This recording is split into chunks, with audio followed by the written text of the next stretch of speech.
칼빈이라는 사람은 마틴 루터가 종교개혁을 일으켰을 때 같이 종교개혁에 참여했던 사람 중에 한 사람이에요. 칼빈이 주장한 예정론, 절대 예정론, 이거는 예정론은 어떤 내용이냐면요. 구원은 벌써 하나님이 정해놨다.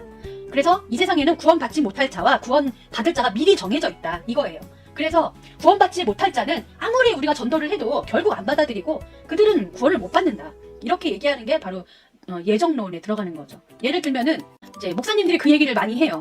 그 예수님이 십자가에 달려 돌아가셨을 때, 십자가에 딱 매달리셨을 때 양옆에 두 강도가 또 있었었어요. 우리 강도라고 얘기하는데 사실 범죄자죠, 범죄자. 어떠한 일 때문에 이스라엘 그때 당시 때는 십자가의 처형이 가장 중한 범죄를 일으킨 사람들이 받는 형벌 중에서 하나가 이 십자가 처형이었었어요. 그러니까 옆에 이제 매달려 있는 그 강도들도 굉장히 중한 범죄를 일으킨 거겠죠. 나라를 뒤흔들 만한 그런 그 강도들이 양옆에 있었는데, 한쪽의 강도가 예수님을 한테 네가 메시아라면 너와 나를 다 구원해라 그러면서 막 그 와중에 막 피가 말라가고 막 이렇게 손에 다 못을 박아가지고 다 온몸이 찢겨나가는 그 상황에서도 그렇게 한 거예요. 그러니까 되게 악한 모습을 보인 거죠.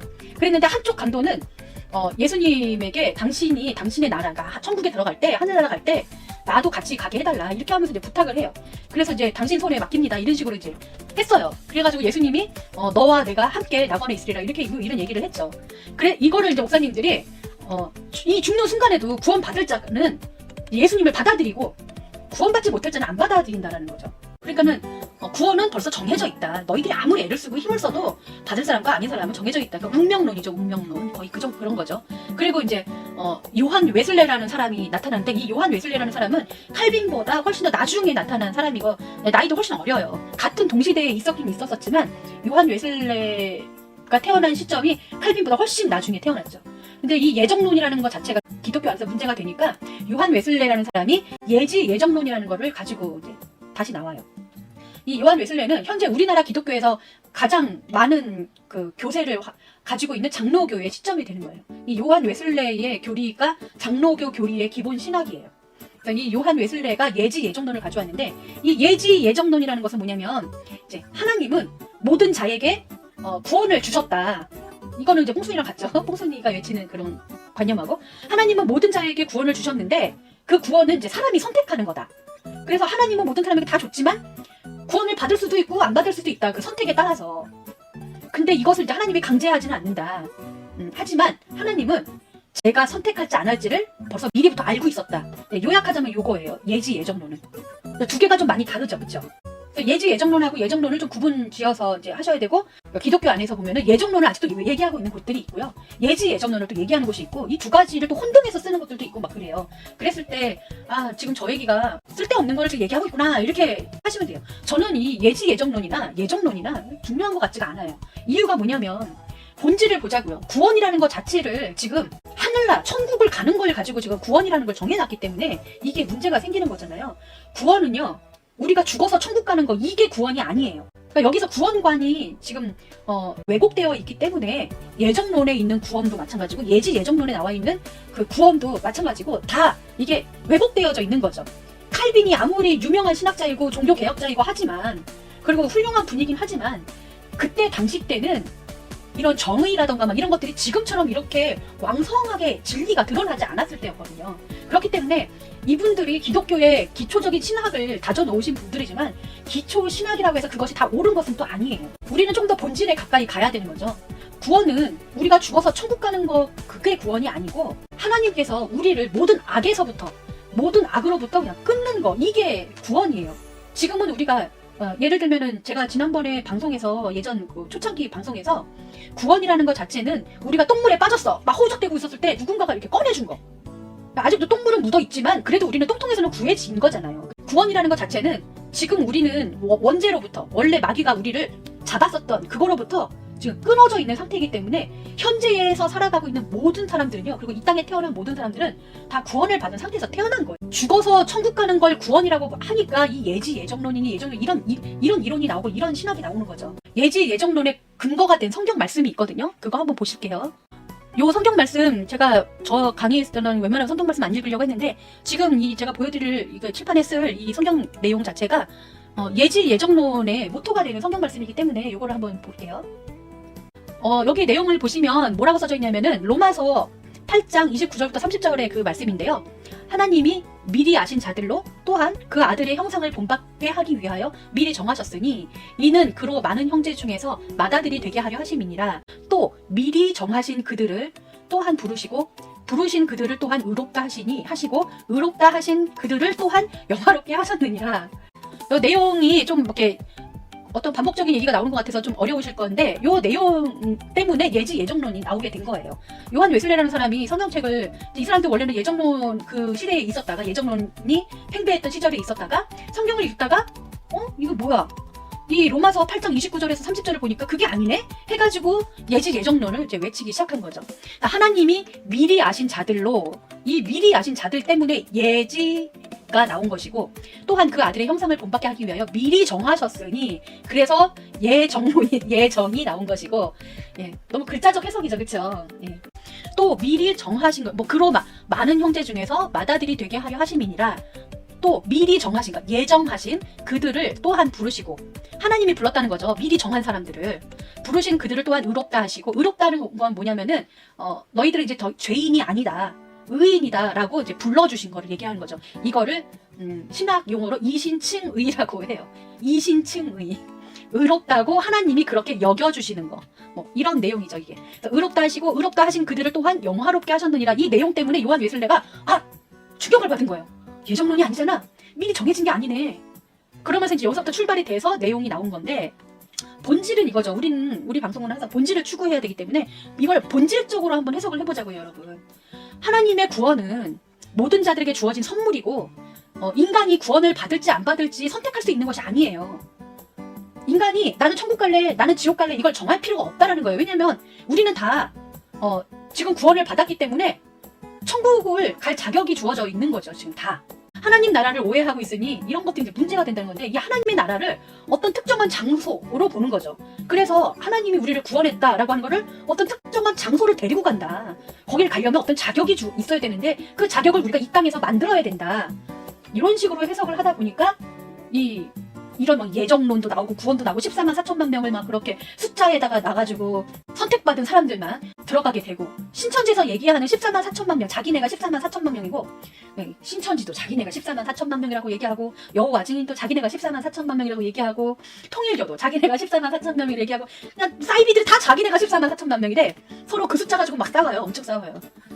그런데 이런 하나님의 나라가 우리 구원받은 이 사람들 마음속에 생각 속에 우리의 삶 속에 천국과 지옥이 있다라는 것을 이들은 요한 웨슬레라든가 칼빈은 몰랐겠죠. 이때는 그런 거를 알 수가 없던 시절이었으니까. 그런데 문제는 이들은 그렇다 쳐요. 이게 나온 게 1600년대 막 이때예요. 1600년대 요때 나왔던 이 신학을 지금도 사용을 하고 있어요, 목사님들이. 신학의 기초는 될 수 있지만 거기에서 발전이 되어 나가야 되는 거죠. 각 시대에 맞춰서. 그리고 조금 더 본질에 가깝게 성령이 지금은 우리들로 하여금 다 깨닫게 하시고 가르쳐 주시고 하시잖아요. 우리 마음속에서 가르쳐 주시고 어떤 걸 봤을 때 그것에 대한 본질을 볼 수 있는 눈을 열어주셨단 말이죠. 그러면 이제 옛 것에 너무 매여 있지 말고 이제는 본질을 좀 보셔야 돼요. 본질의 신학이 좀 나와야 되거든요. 이거를 이제 본질적으로 보자면은 구원은 사람이 선택하는 게 아니고 그냥 하나님이 주신 거예요. 우리는 그걸 받았어요. 벌써 구원을 받았어요. 하나님이 줬으니까 받았겠죠. 참신이 우리를 하시려고 원래부터 그냥 너희들은 원래 그렇게 죄 속에 있어야 될 사람들이 아니다. 그런 사람이 아니었는데 사단이 너희들을 이렇게 정죄하고 유혹하고 너희들을 속여서 너희들이 지금 잠깐 가짜 뉴스에 빠져 있지만 내가 너희들을 구원할 거다 해가지고 하셨잖아요. 구원을.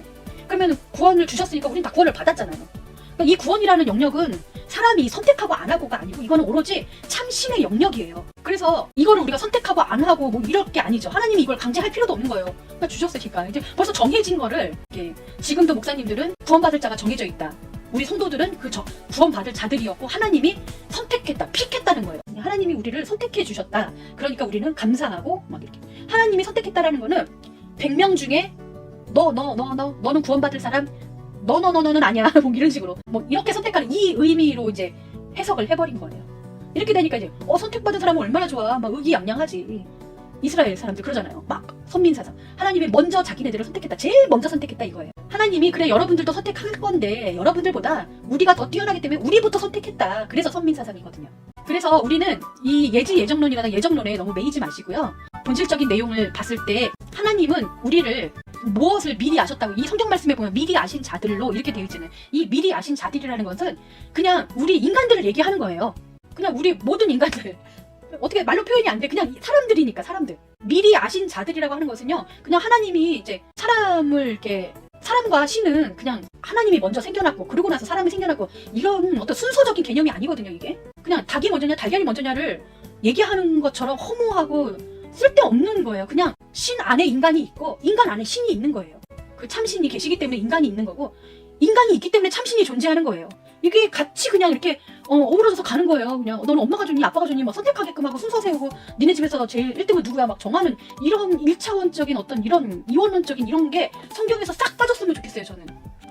그러니까 이게 미리 아신 자들이라는 것은 그냥 하나님과 함께 하는 그냥 모든 인간들, 그냥 지금 우리가 살고 있는 여러분들, 제 가족들, 제 옆에 막 누구나 막 그래 그 이재명 암살 시도했던 그놈까지도 다 그 미리 아신 자들. 그 아들의 형상을 본받게 하기 위하여, 이것은 그 아들의 형상이라고 하는 것은 그 아들은 뭐 예수님을 얘기하는 건 알겠죠. 근데 이게 예수님처럼 살아가게 하기 위해서가 아니고, 예수님은 그 참신의 그 속성을 그대로 실행하신 분이거든요. 맞아요. 정의와 공의와 또 평등함과 변치 않는 진리와 막 이런 것들, 그런 것들을 우리가 그거를 선택하고 그거를 그대로 살아갈 수 있도록 성령이 지금 계속 우리를 깨우쳐가고 계시는 중이잖아요.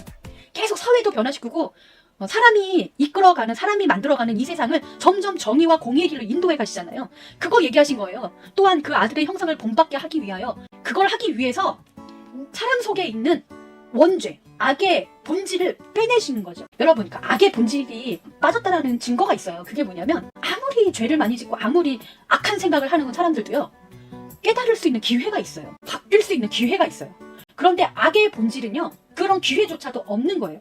사람들이 악한 마음을 가졌고 뭐 어떻게 하다가도 다들 스스로 돌이켜요. 아, 잘못된 거구나. 그건 그렇게 하면 안 되는구나. 뭐 정상적인 교육을 받은 사람이라면 다 이렇게 깨닫죠. 그쵸? 그 악의 본질이 빠졌기 때문에 그게 가능한 거예요. 죄의 본질에서 빠졌기 때문에 그 미리 정하셨으니라는 것은 죄의 본질을 빼는 것을 하나님이 정하셔서 실행하셨다는 걸 지금 여기서 이 성경에서 그걸 얘기를 하고 있는 거예요. 그래서 미리 정하셨으니 이는 그로 많은 형제 중에서 맏아들이 되게 하려 하심이라. 이거는 이제 이 세상에 태어나는 모든 사람들이 성령의 가르침으로 인해서 이제는 계속해서 정의의 길로 가고 공의의 길로 가고 뭐 조금씩 그렇게 변화될 거란 말이죠.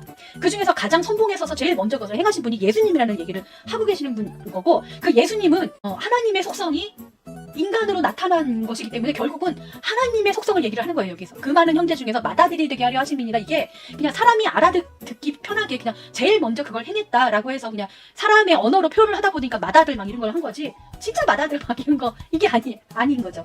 우리 모든 인간들을 이제 그 죄의 수렁에서 이제 꺼냈잖아요. 꺼냈으니까 너희들은 이제 더 이상 수렁에 있지 않다, 수렁에서 꺼내졌다, 내가 너희들 더 이상 수렁에 빠진 사람으로 부르지 않겠다 라고 하는 게 의롭다 하시고, 그들을 또한 의롭다 하시고, 이게 바로 너희들은 더 이상 수렁에 빠진 사람들이 아니야. 말하자면 너희들은 더 이상 죄인이 아니야. 죄인이 아니면 우리는 공의와 정의를 갈 수 있는 의인들이라는 것을 얘기를 하시는 거죠. 그래서 그 의롭다 하시고 의롭다 하신 그들을 또한 영화롭게 하셨느니라는 것은 이제 정의와 공의가 계속해서 넘치고 그 길로 우리가 쭉 갔을 때 그걸 보고 우리가 얼마나 좋아하고 행복해하고 천국의 삶을 누리겠어요. 그걸 총망라해서 지금 이 로마서 8장 29절에서 30절 사이에 싹 집어넣으신 거라고요. 이 내용 자체가. 그러니까 예지예정론이나 예정론이 이 본질에서 너무 많이 벗어나 있다 보니까 이걸로 인해서 지금 교회를 안 다니는 사람들이 차별받는 느낌도 나고, 하나님이 불공평해 보니까 안 믿겠죠. 당연히 불공평한 하나님을 왜 믿겠어요? 그런 것처럼 안 믿는 분들이, 교회를 안 다니는 분들이 왜 안 다니냐면은, 아니 너희들은 그래, 너네들은 그래, 정해졌어, 구원 받아, 그래, 니네들 구원 실컷 받아라, 난 지옥 갈래, 차라리 지옥 가고 말래, 막 이러면서 이렇게 뭐 불만을 갖게 되는 거예요. 그래서 이 예정론과 예지예정론 때문에 교회에 나오지 않는 사람들이 되게 많죠. 뭐 교회 안 나가도 상관없어요. 뭐 안 나가면 교회 나가서 제대로 된 걸 배우면 다행인데 못 배우잖아요. 안 나가고 그냥 뽕순이 방송 보는 게 더 낫지. 어쨌든 이 예지예정론과 그 모토가 됐던, 그게 출발됐었던 이 성경 내용의 본질에 대해서 제가 지금 말씀을 드렸어요. 그러니까 성경이라는 것 자체를 구원 받는다 안 받는다, 너희들은 구원 받는 사람들이 아니다, 선택됐다 안 됐다, 막 이런 흑백 논리 있잖아요. 사과 반쪽으로 딱 나누는. 악이, 사단이 제일 많이 하는 게 나누는 거예요. 문재인이 국민들을 갈라치기를 했잖아요. 이건 정의가 아니죠. 그쵸? 여자와 남자를 가르고 노인과 젊은이들을 나누고 세대를 나누고 막 이렇게 갈라치기, 서로 싸우게 만들었잖아요. 이 갈라치기는 악의 근성이에요. 악의 속성이라고요. 그런데 성경을 전부 다 이 갈라치기로 전부 다 해석을 하고 있어요. 너희들은 그게 된다. 너희는 그게 안 된다. 우리는 돼. 우리만 이게 가능해. 그러니까 니들 여기 들어오고 싶으면은 우리한테 들어와. 막 이런 식으로 해가지고 갈라치기를 시켜놨다고요. 이런 이분법적인 이런 성경 해석은 정의롭지 못하고 하나님의 관점에서 멀어서 너무 먼 거예요. 이원론 절대로 안 돼요. 성경은 이원론으로 보시면은 이거는 결국은 나는 선택됐고 너는 선택받지 않았거든. 이렇게 되는 거. 어떠한 그러니까 기독교도 그렇고 성경 해석을 할 때 이런 본질적으로 해석을 해주지 않으면 믿는 자와 안 믿는 자는 계속해서 싸울 수밖에 없다. 이 예지 예정론과 예정론, 예지 예정론도 그 글자 그대로를 해석하면 안 돼요. 이 성경 내용을 글자, 문자 해석을 했기 때문에 이런 예지 예정론에 대해서 이렇게 왜곡이 많이 됐잖아요. 그것처럼 우리가 이제는 이원론 절대로 안 되고요. 그 다음에 갈라치기 절대로 안 됩니다. 뭐든지 다 합쳐서 두 가지를 같이 생각을 해서 해결점을 그 본질의 해결점을 항상 생각을 하셔야 되고 그래야 모든 사람이 다 공의롭고 정의롭고 평등한 세상을 살고 대동 세상을 이뤄나갈 수가 있는 거죠. 갈라치기를 하고 나는 옳고 너는 틀리고 너랑 나랑은 뭐 같이 섞일 수가 없고 막 이런 식으로 나눠버리면은 대동 세상은 이루어질 수가 없어요. 성경을 해석하는 종교 지도자들이 대동 세상을 말하지 않고 사람들에게 설교상에서 뭐 평화, 뭐 화합, 용서 아무리 얘기해도 안 통해요. 성경 자체를 본질 해석을 하면서 그들에게 정의와 공의와 하나님의 속성을 제대로 가르쳐줘야지 용서와 이런 것들의 개념이 잘 잡혀서 그런 건 이제 목사님들이 용서하세요, 뭐 평화롭게 지내세요 얘기 안 해도요 스스로들이 다 그렇게 살아요. 다 그렇게 살 수 있어요. 성경은 진리야가 아니고 성경은 진실이야. 성경은 진짜야. 이거에 갇혀가지고 성경의 내용을 문자 해석을 쫙 가르쳐줘요. 교회 목사님들이. 그리고 본질 해석을 하려면요. 성경 무호설에 대해서 아주 그냥 목사님들이 그거를 철뚝같이 믿고 있죠.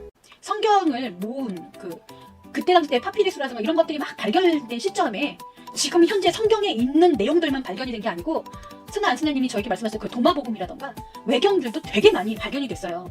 근데 그것을 정경으로 정한 사람이 누구냐고요. 성경을 정경으로 주신 분이 하나님이냐고요. 하나님이 갑자기 쫙 내려와가지고 이 성경만이 진리다 이러고 언제 얘기를 했냐고요.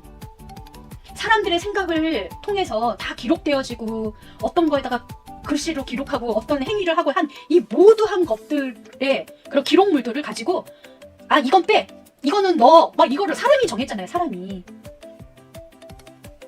그렇겠죠. 맞아요 라스푸틴님. 그래서 도마복음이라고 하는 그 책 자체가 예수님이 살아 생전에 예수님이 살아 계셨을 때 예수님이 하셨던 말씀이라든가 예수님의 행적을 정말 소상하게 다 이렇게 기록한 그 예수님의 어록책이거든요. 그게 그거를 다 적어가지고 뭐 증거 자료처럼 이렇게 만들어놨는데 그게 자기네가 예수님을 말하자면은 막 이렇게 신격화를 해야 되는 거야. 예수님의 어떤 인간적인 모습은 빼야 되는 인간적인 모습은 다 빼야 되는데 도마복음이 걸림돌이 되고 싹 빼버리고 예수님의 신적인 모습 막 그거를 더 부각시켜가지고 모았잖아요 책들을. 그리고 성경책은요 원래 뭐 1장 1절, 뭐 2절, 3절, 4절, 뭐 장수 이런 거 나눠져 있지 않았어요. 그냥 다 하나의 책으로 쫙 써져 있고 그냥 여기저기 여기 다 흩어져 있던 것들인데 그거 성경의 장수와 이건 창세기다, 이거는 출애굽기다, 뭐 이거는 마태복음이다, 막 이런 거 이름 정한 것도 다 사람이 정한 거고 안 그래 그걸 다 하나님이 하셨겠냐고요.